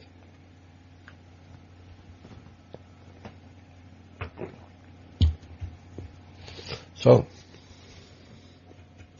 will the military do the right thing? I may have a special show in the next 24 to 72 hours if certain things come to light, whichever way that goes, or I may do a long post, we'll see. But the fight is now being taken to them.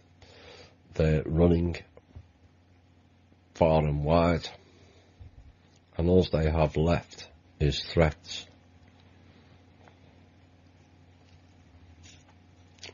We've got them on the run. The fulcrum is slipping, and that slope is getting steeper for them. As we rise, they fall. And I can't see, never one for making predictions, I can't see that changing. I only see that escalating. And we will get that opportunity to be something different and do something better. Like I said, it's only an opportunity. It's not a given. Right, we're at the end of the show. Apologies for those who asked questions. I think there was enough in the show to get you to listen again maybe once. Maybe twice. Or maybe like Robert Baxter, about 40 times he's listened to Miss Manor. Right, I hope you enjoyed the show. It was a little bit more upbeat. There's still fun and games going on. Well, we're seeing light at the end of the tunnel. We may need sunglasses soon.